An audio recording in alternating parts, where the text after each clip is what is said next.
Hello everyone, मैं advocate Anil Kumar महाराज। आज हम लोग इंडियन बैंकिंग सिस्टम यानी भारतीय बैंक प्रणाली, ये होती क्या है, ये कार्य कैसे करती है, आप बैंक के अंदर में अगर खाताधारी यानी बैंक अकाउंट होल्डर हैं तो आपका क्या राइट यानी अधिकार बनता है, और बैंक एम्प्लॉय यानी बैंक कर्मी का अपने अकाउंट होल्डर यानी खाताधारी के प्रति क्या दायित्व है, और अगर आपके अधिकार का कहीं उल्लंघन होता है बैंक कर्मियों के द्वारा तो आप इसकी आवाज कहां उठा सकते हैं, इसकी शिकायत कहां कर सकते हैं। शब्द बैंक, बैंक एक ऐसा शब्द है जिस पर भारत की संपूर्ण जनता आंख मूंद कर भरोसा और विश्वास अपनाती है, और उसका अटूट भरोसा और विश्वास रहता है कि अगर बैंक नाम की संस्था में हम अपने जीवन की गाढ़ी कमाई, खून पसीने की कमाई, पूरे जीवन भर की अथक मेहनत उपरांत कमाई हुई, अर्जित हुई राशि को अगर हम यहाँ पर जमा करते हैं तो सरकार यानी कि बैंक के माध्यम से सरकार मुझे आश्वस्त करती है कि आपका पैसा सुरक्षित है। बैंक शब्द का शाब्दिक अर्थ एक वित्तीय संस्था होता है जहां पर राशि को जमा की जाती है और ऋण लिया जाता है, यानी वो संस्था किसी अन्य व्यक्ति की राशि को जमा करता है, किसी अन्य व्यक्ति द्वारा मांगने पर ऋण उपलब्ध कराता है और ऋण उसे देता है। और इस बात की कि आप किसी व्यक्ति की राशि को जमा करेंगे और किसी व्यक्ति को ऋण उपलब्ध कराएंगे, इसकी लाइसेंस उसे सरकार देती है। बैंक शब्द आया कहां से, बैंक की उत्पत्ति हुई कहां से? बैंक शब्द इटालियन भाषा यानी इटली की भाषा से लिया गया शब्द है, और इटली की भाषा में इसे बैंको, BANCO बैंको कहा जाता है, और फ्रेंच लैंग्वेज में यानी फ्रांसीसी भाषा में इसे बैंक ही कहते हैं, लेकिन उसका स्पेलिंग जो होता है वो BANQUE होती है, जिसका शाब्दिक अर्थ बेंच या एक मेज, जहां पर दो व्यक्ति आपस में बैठकर भरोसा अंतर्गत विश्वास के तहत अपनी राशि की लेन देन की प्रक्रिया संपन्न करते हैं। अब हम लोग जरा बैंक, जिसे हम लोग शब्द समझते हैं, वो अक्षरों के समूह का मिला हुआ एक शब्द है। BANK, ये चारों अक्षरों का एक समूह आपस में मिलकर बैंक शब्द की उत्पत्ति करता है। B for borrowing, A for accepting, N for negotiating, and K for keeping, यानी उधार लेना, स्वीकार करना, बातचीत करना और सुरक्षित रखना। और अगर हिंदी में बैंक को समझे तो इसे अधिकोष कहते हैं। थोड़ा हम लोग बैंक का इतिहास भी संक्षेप में जान लें कि दुनिया का सबसे पुराना बैंक इटली में खोला गया था मेडिसी बैंक के नाम से, और भारत में सन 1770 में पहला बैंक खोला गया था बैंक ऑफ हिंदुस्तान, जिसे भारत की तत्कालीन राजधानी कलकत्ता शहर के अंतर्गत में खोला गया था, और इस बैंक ऑफ हिंदुस्तान की विफलता उपरांत 1832 में इसे समाप्त कर दिया गया। आगे सन 1806 में तत्कालीन राजधानी कलकत्ता शहर में ही बैंक ऑफ कलकत्ता की स्थापना की गई और बाद में बैंक ऑफ कलकत्ता जो है बैंक ऑफ बंगाल हो गया।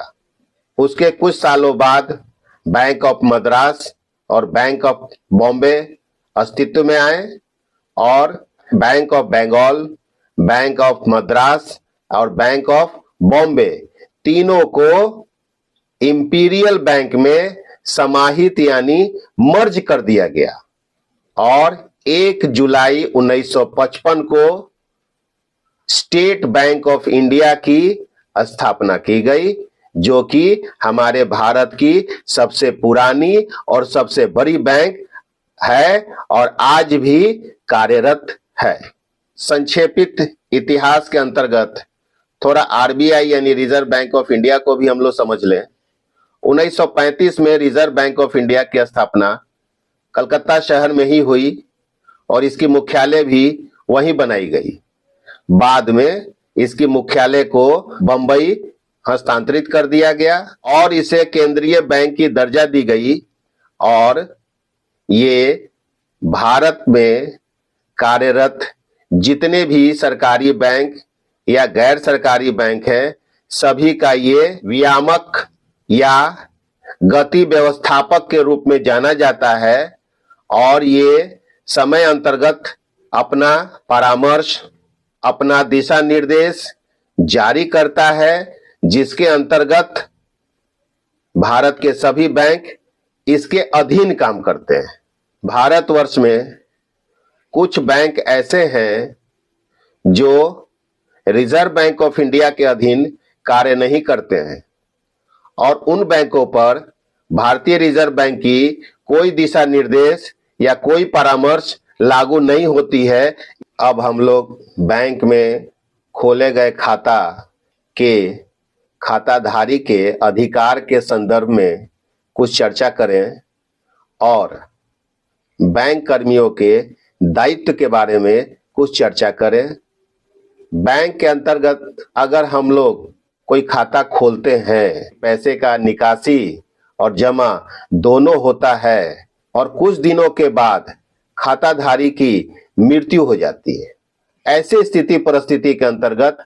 उस खाता में जमा पैसे का क्या होगा? अगर वो बैंकिंग रूल एंड रेगुलेशन के अंतर्गत अपने जीवन काल में किसी को नॉमिनी बना के गया है तब तो कोई दिक्कत की बात ही नहीं है। खाताधारी के मृत्यु उपरांत जैसे बैंक को उसके परिवारजन इस बात की सूचना देते हैं कि आपके खाताधारी जिनका अमुक नाम था वो मृत्यु को प्राप्त हो गए, तो बैंक जो है उनकी जितनी भी शेष राशि खाता में है संपूर्ण राशि को उनके नॉमिनी को सौंप देगा। अगर किसी खाताधारी का मृत्यु हो जाता है और वो खाता जो है 2 व्यक्तियों के द्वारा संयुक्त खाता है, यानी कि उसका संचालन मोड ऑफ ऑपरेशन दोनों व्यक्तियों में से किसी एक के द्वारा भी किया जा सकता है, तो वैसी स्थिति में भी राशि के प्रति कोई समस्या नहीं आ रही है। अगर एक आदमी भी मृत्यु को प्राप्त हो गया तो उसका संयुक्त खाताधारी में दूसरा व्यक्ति अगर जीवित है वो अपने हस्ताक्षर से पूरा पैसा ले सकता है। इस पर बैंक को कोई आपत्ति नहीं हो सकती है। लेकिन मुख्य प्रश्न ये है कि अगर कोई खाताधारी किसी बैंक में अपने खाता संचालन के अंतर्गत अपने पैसे को जमा करता है, निकालता है या कोई और प्लान के तहत में भी पैसे को इन्वेस्ट किया है और उसकी मृत्यु हो जाती है, वह किसी को भी अपना नॉमिनी नहीं अपॉइंट करके गया है, वैसी स्थिति में उसके पैसे का क्या होगा? उसके परिजन अगर बैंक को संपर्क करते हैं तो क्या बैंक उसके परिजन को पैसा देगा? नहीं देगा। इसका उपचार क्या है? उस मृतक खाताधारी का पैसा उसके परिवारजन को कैसे मिलेगा? इसके लिए मृतक खाताधारी के परिवारजन अपने संबंधित जिला के संबंधित न्यायालय में एक उत्तराधिकार पत्र निर्गत हेतु न्यायालय में एक आवेदन देंगे और दस्तावेज द्वारा साबित करेंगे कि मैं ही उस मृतक का उत्तराधिकारी हूं और वो मृतक व्यक्ति ये संपत्ति और बैंक में इतना पैसा छोड़कर मृत्यु को प्राप्त हो गए। और सभी दस्तावेजों का अवलोकन उपरांत न्यायालय जो है अपने आदेश में सभी संपत्तियों के साथ साथ संबंधित बैंक के अंतर्गत जमा की गई राशि जो मृतक के नाम पर है उसके प्रति भी ये आदेश निर्गत करेगा कि अब मृतक जो है नहीं रहे और ये मृतक के उत्तराधिकारी हैं, अतः बैंक जो है इनको पैसा दे दे। उस न्यायिक आदेश के आलोक में बैंक जो है उस व्यक्ति को जिसे न्यायालय ने उत्तराधिकारी नियुक्त किया है उसे पैसा दे देगी। बैंक कर्मियों का अपने खाताधारी के प्रति यह दायित्व बनता है कि बिना किसी भेदभाव के, किसी जाति के आधार पे नहीं, किसी धर्म के आधार पे नहीं, वो खाताधारी स्त्री है या पुरुष है इस आधार पे नहीं, वो खाताधारी अमीर है या गरीब है इस आधार पे नहीं, सभी अपने खाताधारियों के प्रति उन्हें समान व्यवहार करना है। सभी खाताधारी बैंक कर्मियों के नजर में बराबर हैं और किसी भी खाताधारी के प्रति दुर्व्यवहार, डांटना, फटकारना, डराना, धमकाना, अपशब्द कहना, ये बैंक कर्मियों के द्वारा अगर ऐसा व्यवहार किया जाता है तो बैंक कर्मी अपने कर्तव्य का उल्लंघन करते हैं और खाताधारी के अधिकार का हनन करते हैं। अगर बैंक कर्मी किसी खाताधारी का मोबाइल नंबर, आधार कार्ड नंबर, पैन नंबर सार्वजनिक कर देते हैं तो ये अपराध है। उन्हें किसी भी कीमत पर किसी भी अपने खाताधारी का आधार कार्ड, मोबाइल नंबर और पैन कार्ड या कोई भी खाताधारी का निजता यानी प्राइवेसी वाली सूचना को सार्वजनिक नहीं करना है। अगर कोई खाताधारी उसके पास अगर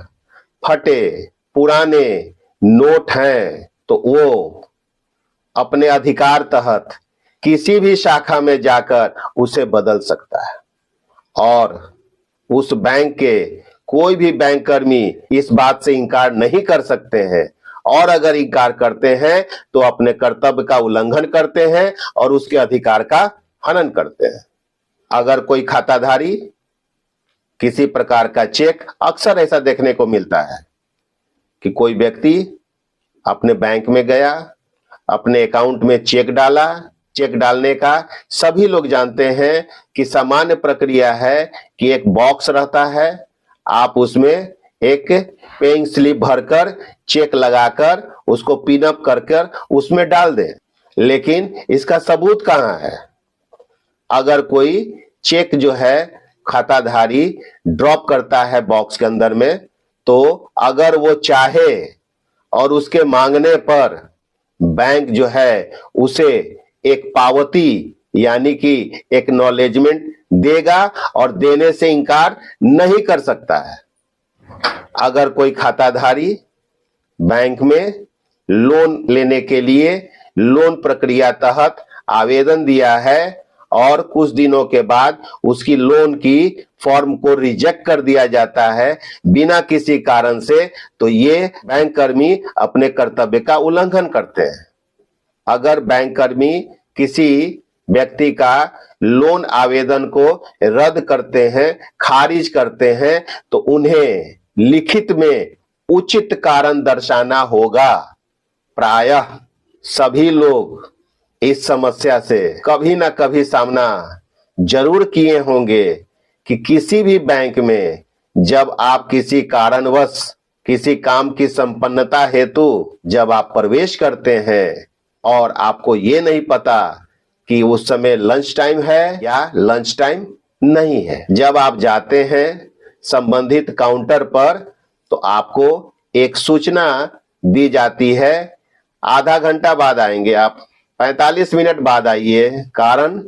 अभी लंच आवर चल रहा है, जबकि आरबीआई यानी कि रिजर्व बैंक ऑफ इंडिया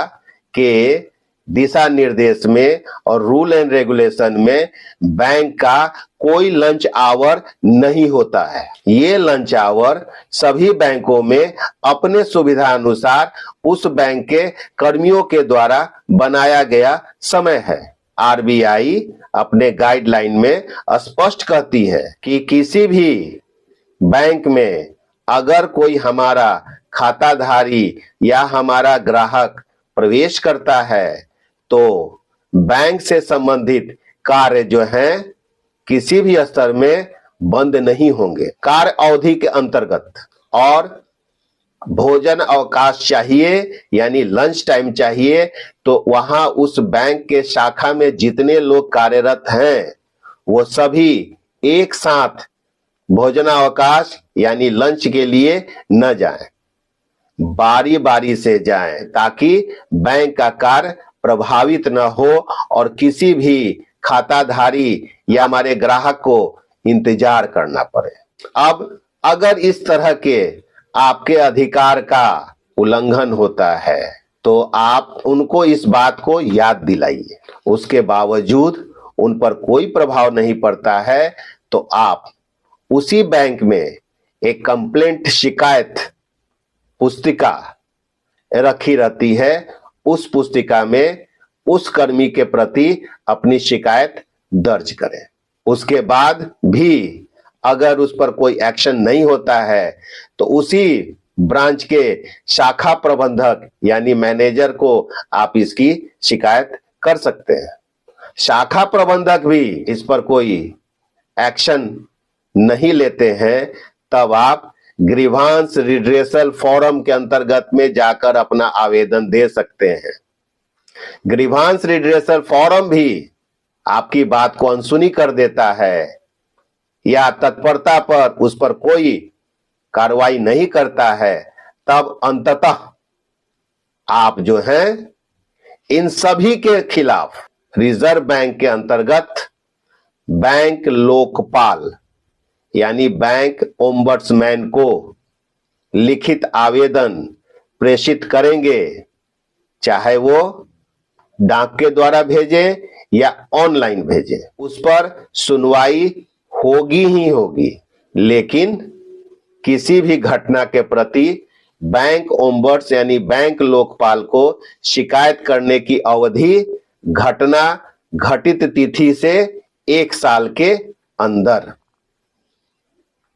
आज के लिए बस इतना ही, फिर मिलेंगे किसी अन्य वीडियो में। Thank you, goodbye and take care.